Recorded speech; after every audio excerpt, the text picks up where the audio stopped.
no eres rico es porque no quieres. Si no te levantas a las 5 de la mañana y montas una empresa, es porque eres débil. De esto va este programa. No, en serio, perdón por la entrada. Ya sabéis que cuando entro yo, entro por la puerta grande. Vamos a hablar de empresas, pero concretamente de empresas donde uno es la empresa, uno es enteramente la entidad fiscal.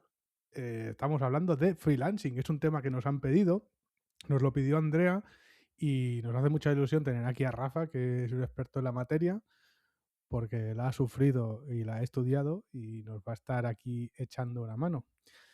Freelancing, esta opción quizá mística para mucha gente, quizá que ve desde el otro lado de la barrera de, oh, esto es una opción, es que yo se puedo trabajar, puedo ser mi propio jefe, ¿no?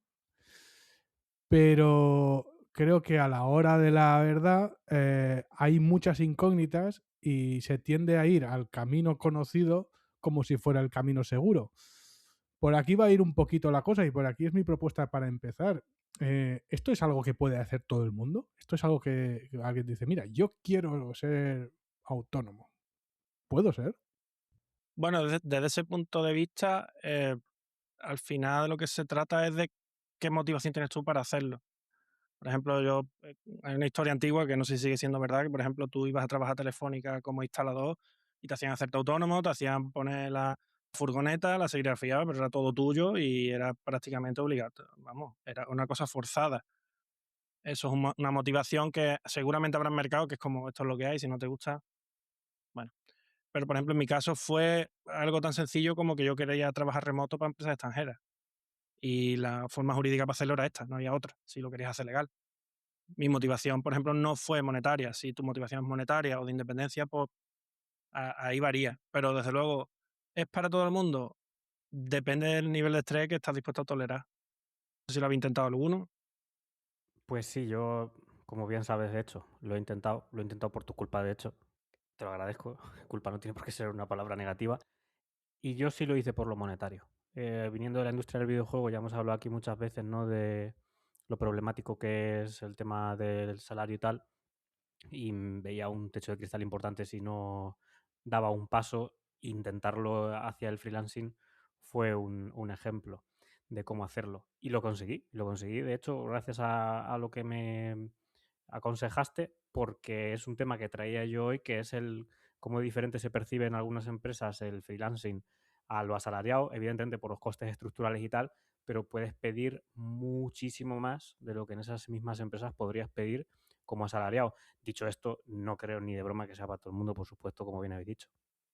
Yo también he sido freelancer, más o menos la mitad de mi carrera he sido autónomo y la otra mitad asalariado.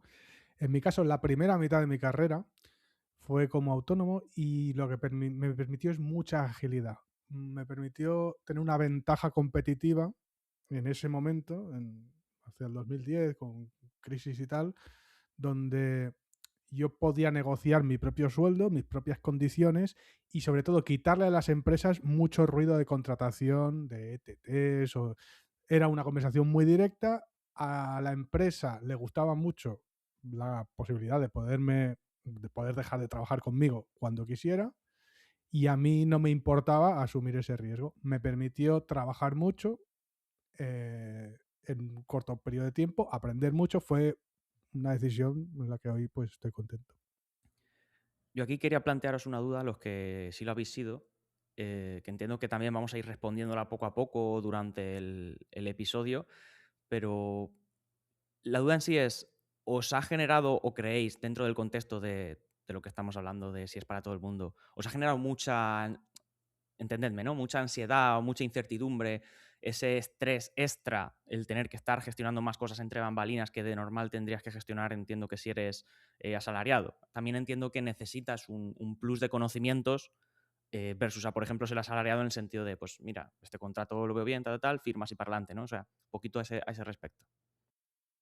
Yo, por suerte, tuve un mentor cuando empecé a considerar esto, estaba en 20 y un compañero que se había ido vio lo que estaba haciendo y me dijo, no, tío, no, lo estás haciendo todo mal. pero no se quedó ahí y me explicó cómo lo hacía él. Mejor o peor, me explicó cómo lo hacía a él y a mí me sirvió mucho. Y uno de los estresores mayores es la incertidumbre económica. La incertidumbre económica se resuelve con una estrategia que la aborde. Eh, sin entrar en mucho detalle, porque puede ser la conversación entera, es las negociaciones largas se hacen de rogar, pero suelen ser buenas. Para eso necesitas un colchón que te permita esperar sin estresarte, sin tensarte, y eso al final del día es tener un colchón que te permita hacer esas cosas. Si el colchón de asalariado, bueno, si el que se permite cualquier asalariado, a lo mejor vamos a decir que son 3 meses, el que tenga esa disciplina fiscal, pues para ser autónomo yo recomendaría más. De manera que tú, para empezar a preocuparte, si estamos hablando de puedo estar 6 meses sin trabajar, sin que me afecte a mi vida en nada, o 1 año, yo soy un auténtico salvaje y me pongo 2 años, eso me da una tranquilidad absoluta. Ese estresor te lo quita. El de saber cosas, sí, tienes que saber muchas cosas, pero luego si no te metes en berenjenales y tu mentor, si eres capaz de conseguir uno, em, es alguien de una familia muy parecida de empresa, realmente el 80% te lo va a quitar. Y te va a dar una seguridad de, oye, esta persona lleva 10 años haciéndolo. Se equivocará, pero no se va a equivocar en todo. Creo que está muy guay esta respuesta, pero yo voy a ir un poco más para atrás porque creo que tiene dos respuestas o dos niveles de respuesta. Uno es si se puede hacer y otra es cómo hacerlo bien. Creo que Rafa estaba hablando de cómo hacerlo bien o más bien cómo hacerlo sostenible. Pero creo que hay una mitología sobre el tema operativo, las ops de ser autónomo. Es que tienes que hacer el IVA, es que no sé qué. Creo que hay una fricción ahí que genera un terror, en mi opinión, infundado, sobre, es que esto es muy difícil, necesitas un gestor muy caro, se te hace bola y dices, paso. Y yo aquí es donde pongo mi granito de arena para decir, yo no tuve mentor, yo lo hice y no es un drama. No es un drama, se puede hacer la parte. Luego quiere decir que tienes que hacerlo sostenible y es esto que hablaba de Rafa, hacerlo para que no mueras en el intento del propio estrés. Pero, digamos, la parte operativa de las cosas que todo el mundo sabe, el IVA y la declaración de impuestos y todo esto no es para tanto. De hecho, yo quería preguntar, yo que no ni nunca he sido autónomo y da un poco de vértigo, así, sin todo el conocimiento que estáis comentando, dar ese paso, en caso de que me interesara más adelante, quería hacer la pregunta de cuánto tardaría si dijera, tengo que ser autónomo pasado mañana porque he conseguido un contrato con una empresa que necesita que sea autónomo, ¿no? ¿Es algo muy lioso o sería algo factible? Yo fui muy conservador, igual que has dicho tú, Rafa, que tienes 2 años de colchón de contingencia y tal. Yo fui muy conservador, estuve 4 meses estudiando los apuntes de Derecho Mercantil a ver si pillaba algo.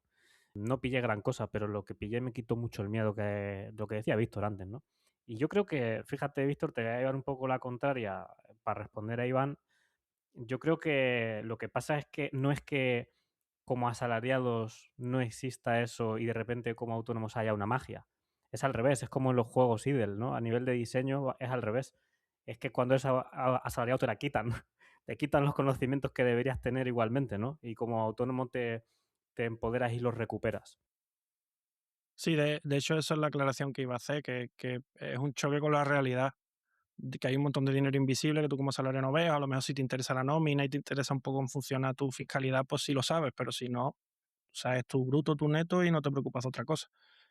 Yo, por ejemplo, no, hablando del gestor, yo no tengo gestor y para quitarle un poco de miedo al que esté escuchando, yo prefiero pagar una multa y enterarme de cómo funcionan las cosas. Las multas son percentiles en cuanto al monto equivocado, con lo cual, si hace las cosas honestamente y no hace las cosas de mala fe, la multa más cara que yo tenía ha sido de 20 euros. Se ha comentado el término de colchón. ¿El colchón son los ahorros o es otro término aparte? Justo lo iba a comentar. Ahora que estoy leyendo muchos libros de estos de Morgan Housel y de basura de esta, que en realidad me da todo el asco del mundo, pero aprendo mucho, veo que se habla, que lo del colchón se habla de muchas maneras diferentes, como tú dices, José, ¿no? De qué son los colchones. Y un colchón que yo utilizaba por miedo a mi incompetencia y por consejo de Rafa indirecto, era el colchón, y lo sigo utilizando, el colchón para las multas. Porque yo también prefiero la multa a que lo haga una persona que le da igual si lo hago, si yo voy a rendir cuentas o no. Entonces, yo un poquito de lo que cobro es para un colchón de multas. Ahora bien, ¿son esos ahorros? Bueno, pues ya depende de lo conservador que quieras ser. A lo mejor lo puedes tener puesto ahí a que te rinda un pelín, ¿no? Tampoco hace falta tenerlo debajo de la cama. Es muy importante esto de colchón porque acabo de recordar a mi madre diciéndome, "Jo, es que nunca tienes dinero, porque cuando no trabajas, porque no trabajas y cuando trabajas porque lo guardas para cuando no trabajes. Es decir, no es que no tuviera el colchón, es que tenía un colchón infinito. Y esa ansiedad es de lo que hablábamos antes, de esto no es una manera sostenible de trabajar como autónomo. Un colchón es tener un análisis concreto con una hipótesis de que en 6 meses voy a poder recuperar. Mi colchón va a ser para cubrir mis necesidades de 6 meses, por ejemplo. Y esto depende mucho de la relación que tenga cada uno con el riesgo o con conocer el área profesional que tiene. Pero es muy importante este tipo de patrones para prevenir la tontería que hice yo, que es vivir siempre con la ansiedad de, uy, el por si acaso. En mi caso, yo tampoco es que haya leído muchos libros de cómo gestionar ni nada. Para mí el aprendizaje ha sido un poco orgánico. En mi caso, yo cuando hablo de colchón, hablo de una extensión de lo que se llama el fondo de emergencia en finanzas personales. Que es decir, a partir de 100 tú no inviertas si no tienes un umbral que te vaya a asustar porque se te rompa el coche o porque te venga un imprevisto del dentista, ¿sabes? Cosas así.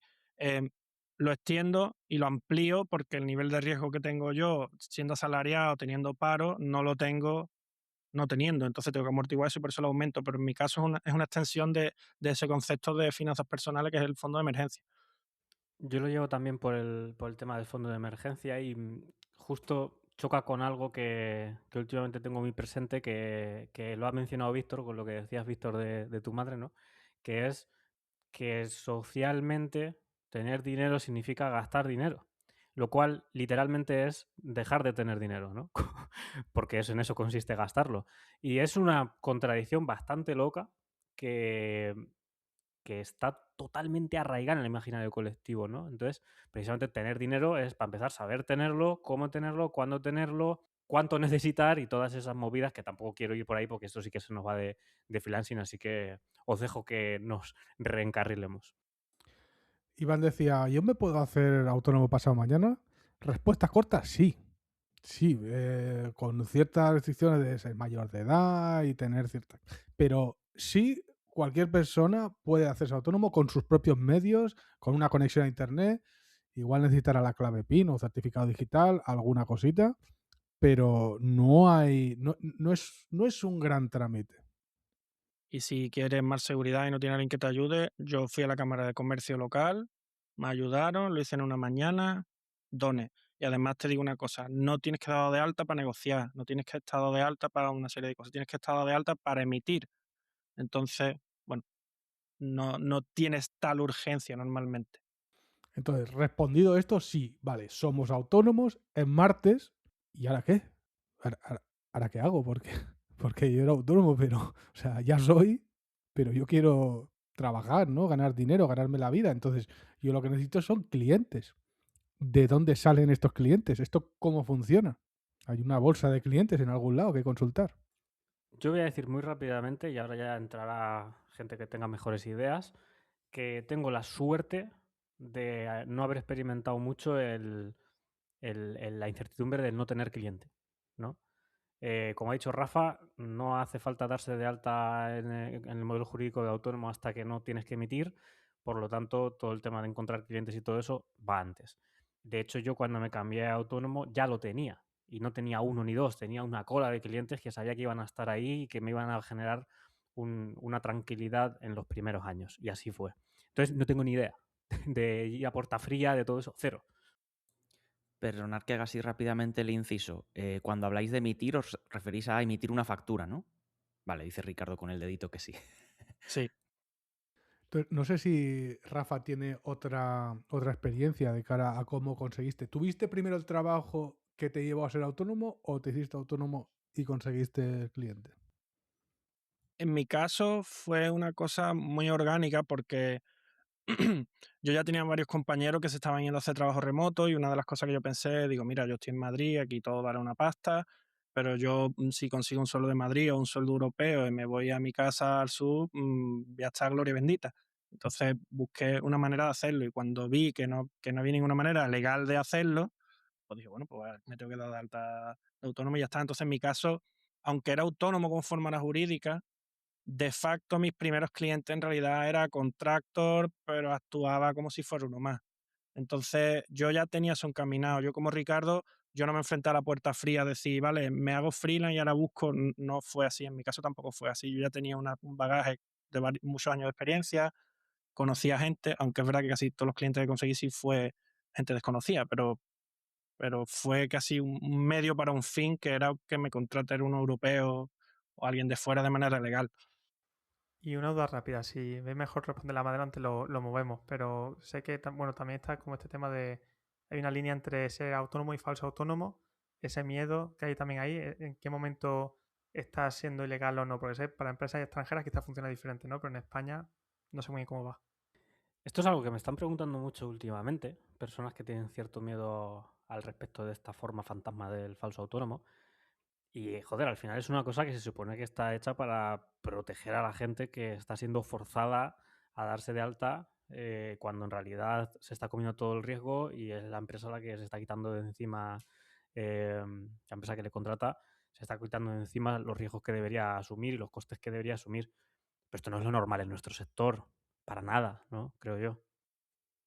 Sí, de hecho, a mí también me ha preguntado gente sobre el tema de falso autónomo y me preguntan asustado como si ellos estuvieran haciendo algo mal. Y es como, no, no, no, te equivocas. O sea, el que tiene que estar preocupado de que tú seas falso autónomo es tu contratante, porque le puedes obligar a que cumpla una serie de reglas que a lo mejor no había pensado. Y si no lo quiere ser, porque no lo quiere ser, primero, para con extranjeros, eso no tiene ningún sentido, porque solo tiene sentido para con empresa local, porque el Estado español no tiene nada que decirle a un irlandés que te va a contratar. O sea, si no trabajáis con españoles, no hay nada que pensar. Y en el caso que lo fuera, pues hay una serie de reglas que, si te quieres asegurar de que, o asegurar a tu cliente que no vas a ser un falso autónomo, pero en realidad el que tiene que informar de que vas a ser autónomo, que no se llama así, de autónomo dependiente, de que eres autónomo dependiente, porque el falso autónomo creo que es otra cosa que no sé exactamente a qué se refiere, le tienes que informar, porque una de las partes, que el 80% creo recordar, tu dinero venga del mismo cliente, es como, ¿qué sabe tu cliente si tú no ganas no sé cuántos miles, no sé dónde, ¿sabes? No lo puedes saber realmente. Entonces, no sé si es lo mismo realmente, el falso autónomo y el autónomo dependiente, pero informas tú y el que se tiene que preocupar es el otro, de que tú lo seas porque genera una especie de contrato de facto de semi-empleado, ¿sabes? Cosa extraña. Para la gente que está en casa, habéis hablado de falso autónomo, autónomo dependiente, ¿no? Ricardo, ya antes de que empezara yo a hablar, ya levanta la mano porque ya sabía por dónde iba. ¿Podéis aclarar un poquillo estos términos? Sí, ahí va. Falso autónomo es esta figura que está tan en auge con empresas como Globo, ¿no? Y este tipo de cosas, que al final es que obligan a una flota brutal de gente a hacerse autónoma por 4 duros, comiéndose todos los costes y demás. Es algo que se persigue, porque está mal que ocurra.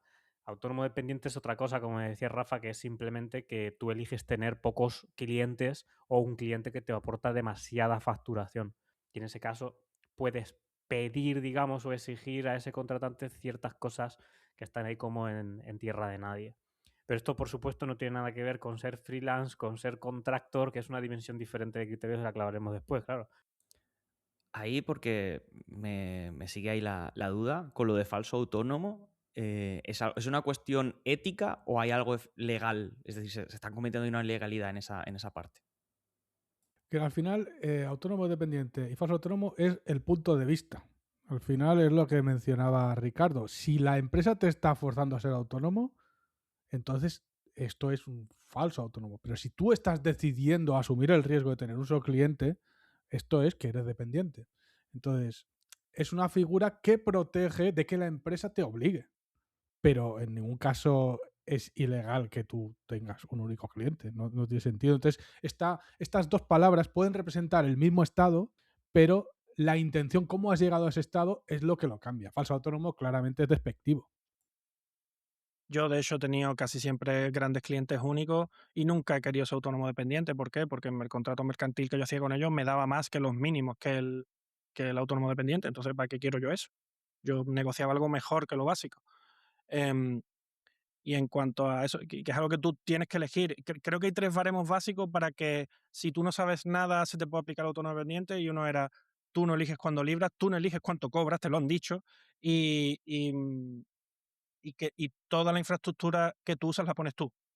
Esas son las 3 básicas. Si esas 3 no las cumples en el favor de que no, tú no das explicaciones, puedes tener etiqueta, decir, oye, voy a librar tal día, pero nadie tiene el poder de decirte, pues no, pues sí.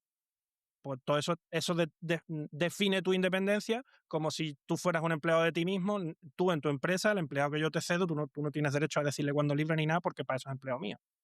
A mí, por ponerle lacito y ya cambiar de tema, sabéis que siempre me gusta acudir a la etimología, ¿no? Y joder, nos lo está poniendo bastante fácil en este caso.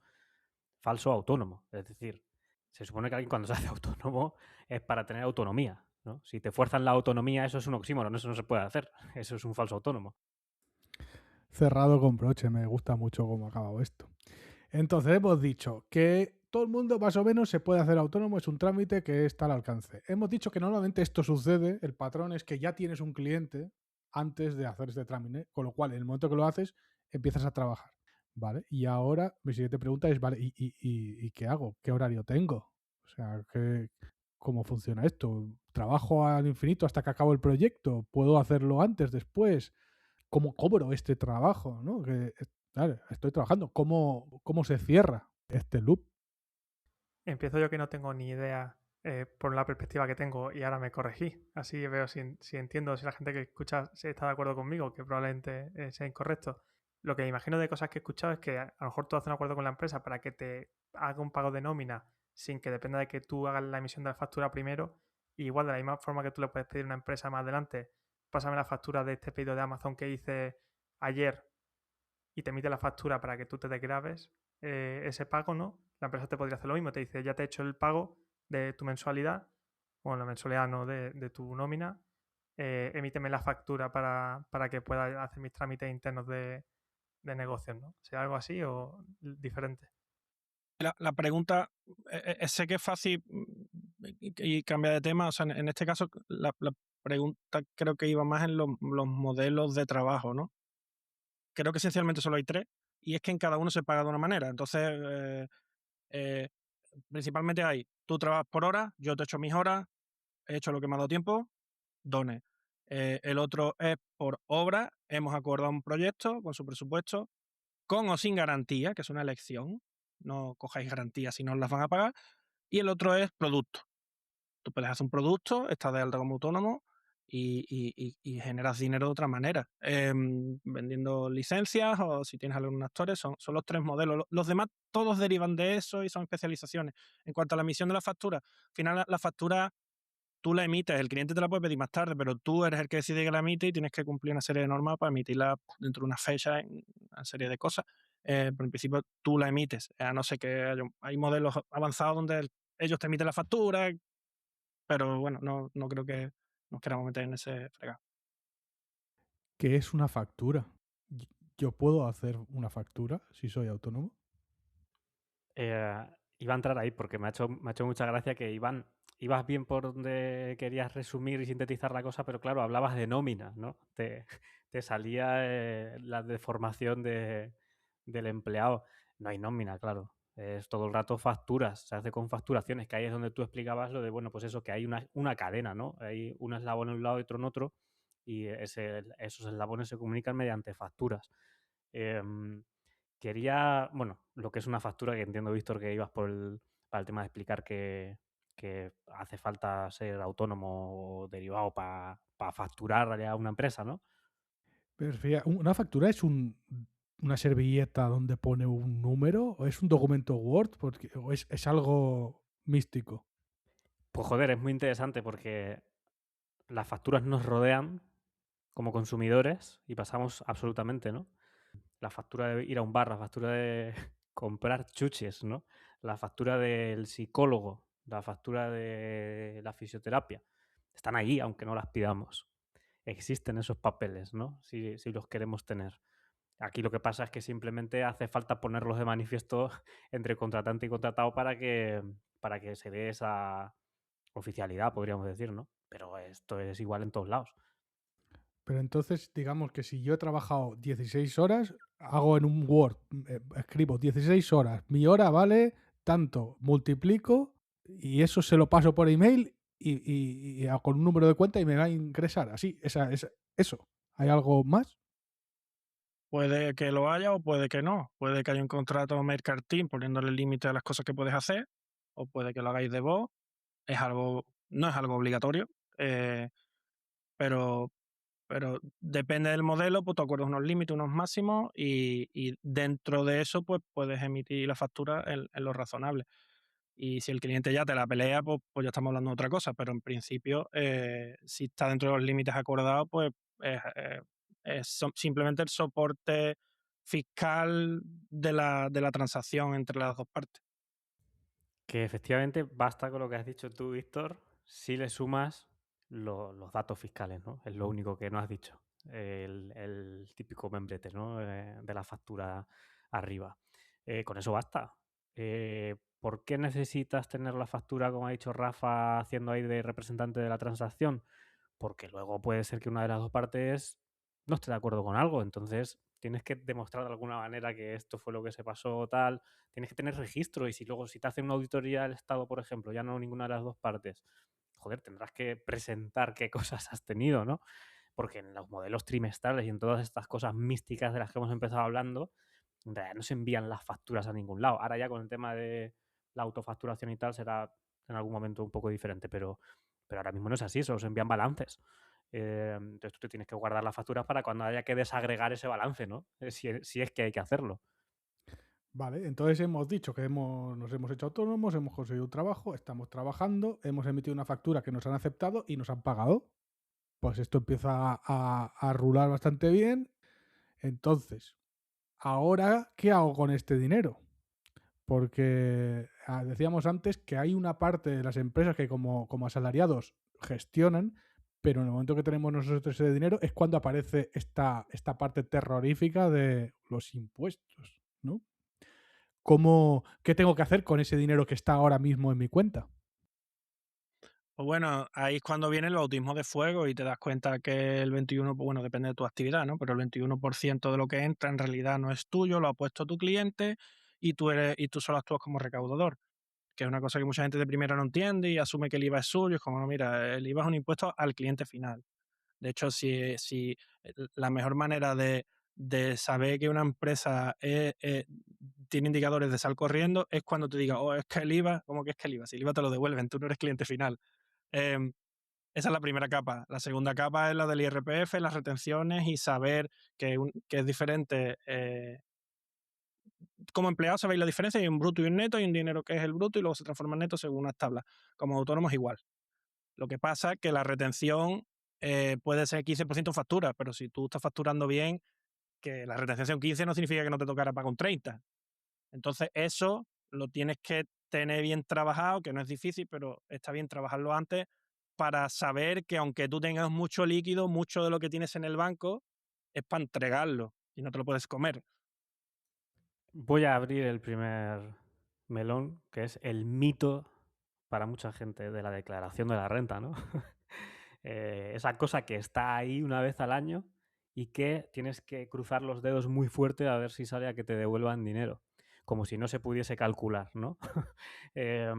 Esto es igual, al final la única diferencia es que tu empresa como empleado puede decidir cuánto recauda de ese IRPF al mes por ti, lo cual va a hacer que al final del año, con lo que hayas ganado de neto, de montante total, tengas que poner más o menos de ese IRPF, calculable totalmente, no hay que cruzar los dedos, por favor. Como autónomo es igual, pero en las facturas tiene que ser un 15%. Bueno, creo que en los primeros años se puede un 7, ¿no? O algo así, para tener más liquidez, pero bueno, un 15. Y si es a extranjeros, un 20 en la trimestral.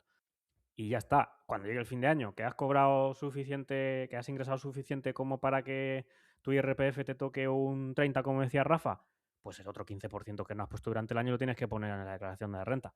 ¿Que has hecho menos? Pues te van a devolver, pero es que es así de sencillo, no es mágico, ¿no? Ni cuando eres empleado, ni cuando eres autónomo, ni en ningún caso. Yo también voy a poner mi granito de arena para derrumbar este animal mitológico. Y es que esta concepción de que si te devuelven es bueno, A mí me parece todo lo contrario. Si te devuelven, quiere decir que tú has puesto de más. Quiere decir que si tú ese dinero lo hubieras tenido, hubieras podido hacer algo con él, como por ejemplo darte un crédito a ti mismo o ponerlo a invertir o hacer cosas. Eso es un préstamo al 0% de interés que le has hecho a tu gobierno y que ahora te lo devuelve. Bueno, mejor igual al revés. Es que si tú tienes que devolver y eso no te supone un estrés porque lo tienes previsto, tú has tenido ese préstamo al 0% de tu gobierno y eso te da un margen de maniobra interesante.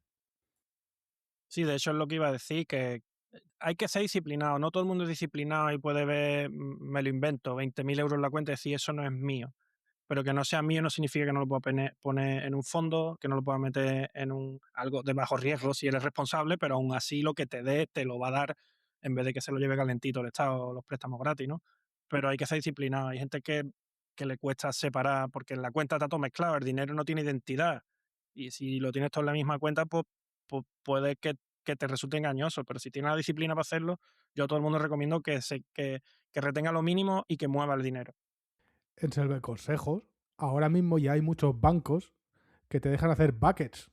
Entonces, si a alguien le genera mucha ansiedad tenerlo mezclado, es tan fácil como tener la microdisciplina de cuando entre algo, pam, pam, pam, separar. Y entonces ya lo estás visualizando continuamente, ya no hay susto, ya no hay miedo. Joder, Víctor, me lo has quitado de la boca. Justo iba a decir ese consejo y no solo ese consejo, sino que ya no tenemos ni que manualmente hacer la separación porque tú puedes poner reglas de decir, a esto se va a ir casualmente el 21% de lo que me entre, por lo que sea, ¿no? Y esto no quiero ni verlo, que esto que lo coja el Estado cada vez que haga falta. A este otro se va el tal. Esto se va directamente a un fondo de bajo riesgo, esto se va a no sé dónde. Y lo gestionas más o menos automático. Lo que sí quería decir es que al respecto de este animal mitológico, volviendo ya para cerrar lo que es la declaración de la renta y todo eso, y lo de que te retengan más o menos y tal, joder, por ejemplo, trabajando ahora para un cliente extranjero, donde no te puedes retener nada porque no van a ir ellos a decirle a Hacienda, tome usted el dinero de esta persona. Claro, eso es lo que tú has dicho, Víctor. Tú tienes durante 3 meses ahí ese dinero que vas a tener que dárselo y en lugar de hacer el préstamo gratis al gobierno, lo tienes ahí para ti. Y eso es algo que puedes tener en cuenta en tus finanzas y que te puede servir de micro colchón. Pero coño, es interesante, ¿no? Sin embargo, lo que yo he vivido como experiencia en los grupos de autónomos que he formado por aquí de echar una cerveza y hablar, es que se considera un miedo grande, es decir, ostras, es que ahora me han cambiado el modelo y resulta que ahora ya no, en la factura ya no retengo nada, sino que de repente me quitan un 20% cada 3 meses. Que para empezar, y esto es a lo que iba y con esto termino la intervención, esto se hace porque si no estaríamos todos arruinados en la cárcel. Porque cuando llegase la declaración de la renta y tuvieras que pagar lo que tendrías que pagar de verdad de IRPF de una vez, ese dinero no lo tendrías. Nadie lo tendría. Entonces todo el mundo a la cárcel y entonces el Estado, pues no sé quién lo iba a levantar, la verdad. Una anotación que tiene que ver con esto y con lo que ha dicho Ricardo, que creo que se ha quedado entre bambalinas, es el tema que cuando hace la declaración censal, que es como te das de alta, está bien que lo pongas para trabajar con empresas europeas, que es el registro operador intercomunitario. Eso te permite poder emitir facturas a cero de IVA porque se lo compensan los países y se queda en nada. Si no lo haces, bueno, si lo haces tiene dos ventajas. Una es emitir a cero IVA, que tampoco es una gran ventaja porque el IVA te lo dan y lo entregas. Pero la otra es que a mí me ha servido muchas veces como una manera para con empresas extranjeras demuestres que eres una empresa real, porque es un registro oficial europeo que si alguien tiene duda de que estás legal dado de alta, entras ahí, le das tu identidad y pone efectivamente una empresa formada desde el año no sé qué. Eso da mucha solera si no eres SL, que algo es. Y lo otro es que si no lo haces, te lo vas a pasar muy bien yendo a buscar tu IVA a los países de origen, porque te lo van a retener si no estás en el registro y vas a tener que ir país por país a buscarlo. Así que hacerlo, si vais a trabajar con europeos. Perfecto, pues seguimos, nos hemos dado de alta de autónomos, tenemos clientes, estamos trabajando, estamos facturando, estamos ganando dinero y pagando los impuestos. Todo rueda. ¿Cuándo me voy de vacaciones? O su reverso tenebroso, ¿qué pasa si me pongo enfermo? Pues bueno, las mismas pegas que tiene son las ventajas. Tú lo decides todo. Tú decides qué derecho te vas a dar y decides cómo financiarlo. Y el modelo mental de esto es básicamente decir, si tú me tuvieras que contratar a mí, porque contra ti mismo uno tiende a no valorar su tiempo, porque lo que ya le sale, le sale. Pero si yo tuviera contratado a Víctor, yo tendría que decir, hombre, a Víctor yo le tengo que pagar 10 meses y medio, o sea, 12 meses, aunque solo facture por él 10 y medio. Porque va a tener un mes de vacaciones, va a tener fiestas, va a tener circulares y va a tener todos los días libres que le correspondan solo por ser ciudadano español o lo que sea. Pues ese mismo modelo te lo puedes aplicar a ti mismo y lo metes en el precio. Y una vez metido en el precio, tienes todos los derechos que te quieras atribuir. El problema es que no hay un sindicato defendiéndote, entonces tienes que pensar como si fueras una persona independiente a la que tienes que sostener y no tienes por qué aguantar tus explicaciones de este me no puedes cobrar porque no facturo por ti. Es como, not my problem, bro, ¿sabes? A mí esto no me importa. Ahora vengo con medio consejo, medio proyección. Bueno, solo proyección. Esto es la teoría con la que yo partí, que menos mal, Rafa, que esto me lo dejaste bien claro, porque si no habría metido la pata varias veces. Y esto te da una tranquilidad muy grande a la hora luego de decir, joder, que recuerdo que esto lo tengo en el precio, que no se me olvide que he considerado esto en el precio. Ahora bien, todo lo disciplinado que yo pueda ser y que lo considero que lo soy y todo lo que tú quieras y las horas y los precios y el movimiento de dinero y tal, soy nefasto haciendo esto. ¿Por qué? Porque luego digo, hoy estoy malo, porque estoy malo. Pero es que si trabajo, es que me lo llevo limpio. Y coño, si ella me he metido en el precio eso para no hacerlo, pero lo hago, no puedo evitarlo. ¿Por qué? Por la movida de, bueno, pues eso, el cortisol de los autónomos, ¿no? Los autónomos solo se ponen malos cuando se cogen vacaciones. Pero esto está demostrado o sea, que tiene sentido científicamente. Que le pasa a la gente porque cuando entonces el cuerpo deja de estar alerta, ¡pum!, revienta. Y es interesante. Pero claro, es que ¿cómo hablas con la empresa? Ok, hoy no trabajo, o esta semana no voy a estar. Porque claro, yo la experiencia que tengo es cuando estuve de autónoma en Polonia, que tenía como el contrato con la empresa. Y directamente, pues la empresa era un contrato como si fuese falso autónomo, totalmente. Entonces, ¿esto cómo es? ¿Cómo avisas a la empresa, ok, estoy mala o me voy a coger vacaciones? Lo que hablaba Ricardo no es en negativo, es en positivo. Yo, por ejemplo, tengo un acuerdo mercantil contigo que dice que tengo 22 días libre al año a mi discreción. Me los cojo cuando me dé la gana. Aparte de 15 libres y los días fiesta trabajo si me da la gana. Eso quiere decir que como Ricardo puedes decir, joder, para no hacer nada trabajo. Es al revés, en positivo, no en negativo. No es que tú te pillas días libres, es que vas a trabajar días que los demás no. Si tu cliente no le importa el extra de dinero, pues como es libre disposición, lo tiene que haber metido en su margen. El problema es que en el fondo, Ricardo, pues te estás autoexplotando. Si se lo hicieras a un tercero, pues te pegaría una denuncia de 3 pares de cojones. Lo que sí puedo entender, y yo estaba ahí también, y he tenido esa misma dicotomía, más allá de vengo de una vaca flaca, voy a llenar el buche rápido y luego ya veremos, más allá de eso, si llegas a un umbral bueno de precios, la ineficiencia fiscal es tan alta que poco estás valorando tu tiempo de descanso, de ocio y de vivir, no de progresar, porque a partir de cierto umbral casi la mitad se lo come la ineficiencia de la máquina. Entonces, la hora, el tiempo, el dinero vuelve, el tiempo no. Entonces, eso ya es un tema de filosofía de vida, pero es verdad que si vienes de pasar, no penuria, yo no estoy picando en una mina, pero si vienes de haber estado ajustadillo, pues sí puedo entender que hagas sobreesfuerzo. Pero más allá ya es un tema de encontrar la manera de ponerte esa barrera. Yo también, o sea, perfectamente sintetizado Rafa, pero yo también, además de la ineficiencia, ya solo por el tema porcentual de lo que se queda a mitad del camino, es también la ineficiencia temporal lo que me hace a mí joderme mis propios calendarios. Por ejemplo, hoy vengo sin dormir. ¿Por qué? Pues porque tengo insomnio. Yo tengo insomnio crónico desde hace muchos años y algunas épocas me ataca, ¿no? Entonces ayer era por la noche temprano, yo me acuesto a las 8 de la tarde, como mucha gente sabe, y yo vi que a las 11 de la noche seguía sin dormir y dije, mala cosa, voy a ponerme una serie o algo. A la 1 de la mañana seguía sin dormirme, ya supe que no me iba a dormir. Entonces ahí hay una ineficiencia tremenda desde esa 1 de la mañana que me doy cuenta de eso hasta las, pues no sé, 7 de la mañana que yo tengo que entrar a trabajar, que eso me lo como con patatas yo. Y para comérmelo con patatas yo, pues que se lo coma quien me emplea. Entonces, ¿qué hago yo? Pues esas horas, que no son las más productivas, la verdad, aunque luego sí lo son, ¿no? Porque uno tira de cafeína y todas estas asquerosidades. Esas horas las tiro trabajando. Y he hecho una jornada laboral prácticamente, ¿no? Que como dice Rafa, eso luego tiene que entrar en el contrato a ver si eso se puede hacer o no. En mi caso sí, ¿no? Porque yo voy por días y yo digo los días que han sido y si cuadra bien y si no, también. No suelen poner pegas. Habrá otras personas que te digan, estos son horas extra y no las has avisado, o ahora no trabajes otro día, o vete tú a saber. Vale, pues yo creo que hemos cerrado el ciclo de vida y muerte del autónomo, ¿no? En tu end. Entonces ahora más o menos estamos trabajando, tenemos vacaciones, podemos ver enfermos, sabemos cómo jugar con nuestras necesidades, sabemos ser nuestros propios jefes y tratarnos bien. Y ahora que lo tenemos controlado, de repente nos dicen contractor. ¿Qué carajo es un contractor? No lo sé. Para mí es un equivalente a... Eres como un empleado, estás en remoto, es la manera que tenemos de contratarte. Es la experiencia que yo he tenido con esa palabra. Yo con conversaciones de gente que estamos por aquí, digamos, la definición de lo que es un contractor es un autónomo, pero que está a casi tiempo completo con un cliente, ¿no? O sea, más por poner una cifra, más del 80% o algo así, es más o menos lo que yo entiendo. Cuando alguien habla de contractors, yo entiendo eso. No sé si es correcto o no.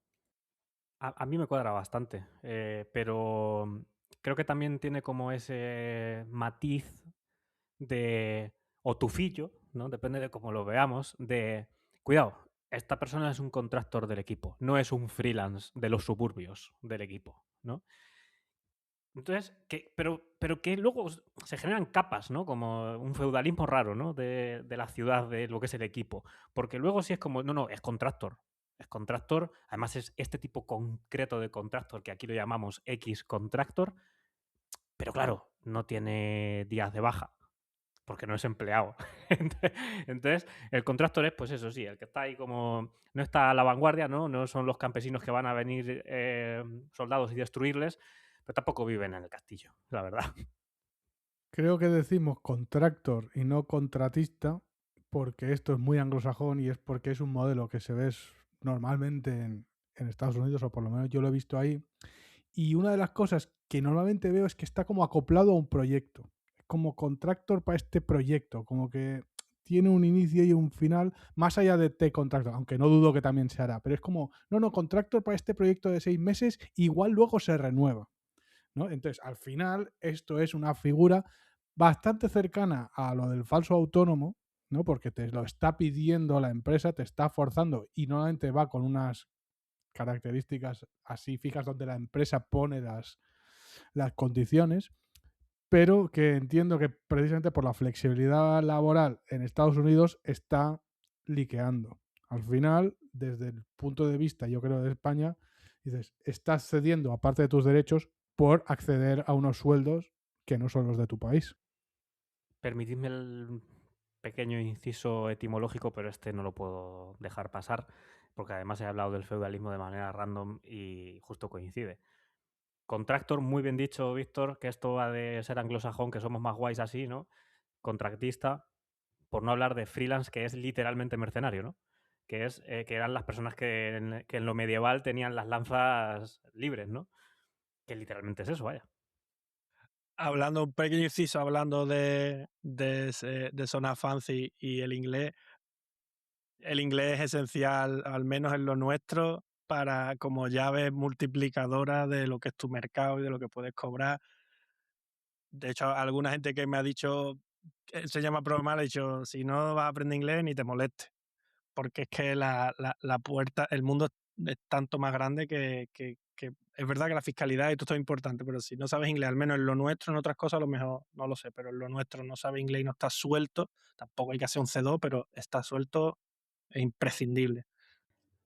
Bueno, pues después de todo este viaje, que yo también la verdad que tengo bastantes notas de esto, porque mi única experiencia había sido, como he dicho, en Polonia de falsa autónoma. Entonces, pues con todas estas notas, voy a darle el paso a Rafa para que dé la cuote. Durante la charla me he acordado mucho de una cosa que decía Jorge Barroso, que era te dijeron que no por caro y a la vuelta pagarán doble.